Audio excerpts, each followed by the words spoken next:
Hi, welcome to Bookie. To unlock more world-class bestseller, please download our app. Just search for BOOKEY at Apple Store or Google Play.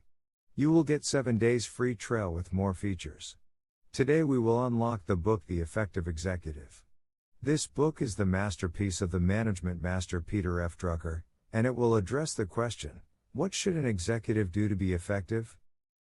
Drucker was the first person to realize that the knowledge economy was about to come. He proposed for the first time in his book that we will see a knowledge-based society in the future. And as a matter of fact, the management in the future will be focused on the management of knowledge workers. Especially, Drucker redefined executive in this book, and proposed that executives are knowledge workers in the organization, and their top priority task is to manage themselves well. This is consistent with the sayings nowadays, like anyone can manage, and everyone should be his CEO. You see, although Drucker wrote this book decades ago, and the quoted cases happened in industrial civilization era, the problems he focused on are still humanistic and well in advance of the era. And the problems he discussed in the book are still the hot management problems nowadays. The support from Sloan, one outstanding executive, was an indispensable factor that allowed Drucker to grow into a management master. Without the in-depth study on General Motors and the chance to get close to Sloan, it would have been impossible for Drucker to write so many far-reaching management books. Sloan, whose full name was Alfred Sloan, was the 8th president of General Motors, and had been in office for 23 years. On the 75th anniversary of Business Week, Sloan was chosen as one of the greatest innovators of the past 75 years. Then what did Sloan do to gain such high praise? During his term serving as the president of General Motors, it took him only 3 years to turn the company on the verge of bankruptcy into a winning company. And then he steered the company to rapidly develop into the world's largest automobile company in the following years. From 1921 to 1922, he proposed a new management model called decentralized operation under centralized policy control. Are you familiar with the multi-divisional company structure adopted by modern businesses? The new management model in his book is the prototype of the structure. He divided General Motors into 21 divisions based on product, appointed 4 deputy general managers to take charge of the 21 divisions. He also demanded the headquarters to make significant decisions for the divisions, such as financial management and control, appointment and dismissal of leaders, and setting business objectives. Moreover, he made each division take charge of its specific businesses. Sloan believed that, by doing so, the policy decisions and administrative management could be separated, in order to guarantee a balance between centralization and decentralization. These common management concepts in modern enterprises were actually quite advanced at that time. Sloan served as the president at a critical and challenging moment for General Motors. And indeed it was the wisdom of Sloan on effective management that enabled General Motors to move from the status of near bankruptcy towards excellence. After listening to Sloan's story, do you also want to manage yourself and your company as effectively as Sloan? Next, we will tell you the key insights of the effective executive in 4 parts. Let's see what on earth we should do to become an effective executive. Part 1, why do we need effective executives? Part 2, how to know your time. Part 3, how to make strength productive. Part 4, how do effective executives make decisions? Drucker pointed out clearly at the beginning, management books usually deal with managing other people. But the subject of this book is managing oneself for effectiveness. It is not reliable to make an ineffective executive lead others. This book was published in 1966. At that time, the American economy was growing rapidly after World War II, and so was the number of executive managers. However, these newly emerging executives lacked relevant knowledge and experience.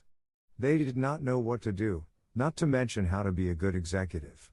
They worked all day but showed nothing useful. Under this context, Drucker first raised the problem of work effectiveness of executives, and believed that the work effectiveness is critical to the success of an organization. The organization would not be effective without effective executives. It is a kind of common sense nowadays, but was a very remarkable insight at the time. Let's see what kind of qualities an executive should have. The author believed that an executive should firstly be a knowledge worker, who must contribute to the organization and substantially affect the operating capability and performance of the organization. That is to say, most directors of the companies are executives. And Sloan, the aforesaid president of General Motors, is a typical executive.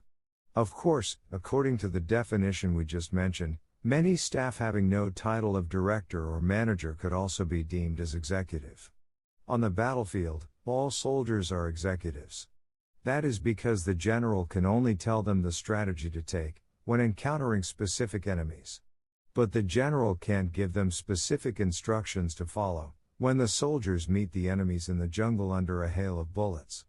Instead, they should decide on what to do independently by themselves. On the contrary, a person cannot be deemed as a real executive if he is not responsible for the working contents and methods of subordinates, and has no significant influence on the organization's operation.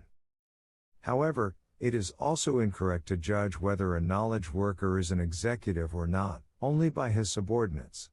Imagine this scenario. Company A employs one market researcher that has over 200 assistants. Company B, however, employs just one secretary who also works in market research. The market researcher with over 200 subordinates will be able to complete a lot of work indeed. But the contributions he makes may not be more significant than the secretary. In a knowledge-based organization, if an independent staff makes decisions and can affect the operation of the company, he should be deemed as an executive, even without any subordinate. Why must executives be effective then? Drucker believed that executives are within the organizations. To some extent, they are the prisoners of the organization. First of all, the time of executives usually belongs to others, not themselves. They are bound to be interrupted at any time by their subordinates, supervisors, customers, or partners. Secondly, executives are often swamped with everyday errands. They have to rush to deal with various emergencies, having no time to think about what matters. Thirdly, the work output of executives must be used by the upper management in order to generate results. This means that executives must spend a lot of time communicating with their superior leaders and personnel of other departments. And as a result, executives will fall into a dilemma. It is easy to confine their attentions just within the organization, but ignore the external world that the organization serves.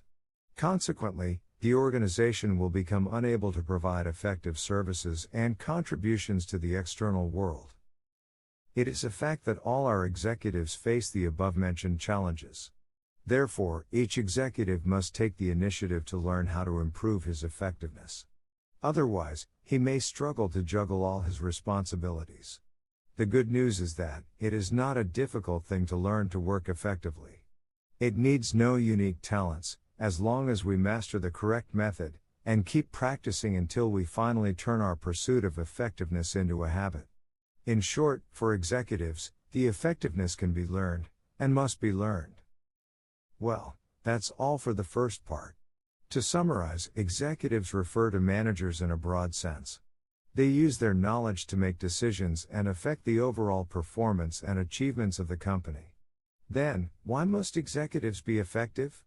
Because mastering the skill of effective work is the only way for the executives not to get trapped in the daily challenges at work. Next, let's talk about the second part, how to know your time. The author believed that, to control their time well, the executives first need to record how they spend their time, in order to figure out the problems existing in their timetable management. The second step is to remove activities that don't add values, thus to save more time. And finally, the executives should consolidate their time. Let's begin with the first step, record time. Why should we record time? Because people often have no accurate feeling about time. Let's look at the following example. The chairman of a company is quite sure that he spends most of his time doing three things: business negotiation, customer reception, and participating in social activities. However, when his secretary starts recording his activities for 6 weeks, and compares her data with the chairman's estimation, they find that the chairman spent little time on the three things that he said he focused on. The fact is that he thinks he should spend more time on these things. His memory deceives him. Actual time records show that the chairman spends most of his time in the operational aspect of the business, such as processing customer orders and calling the factory to collect the goods. There is even a record of a failure in delivering a customer's order due to the chairman's intervention. The chairman doesn't believe this. But after a few more times of recording, he admits that he couldn't rely on his feeling at all.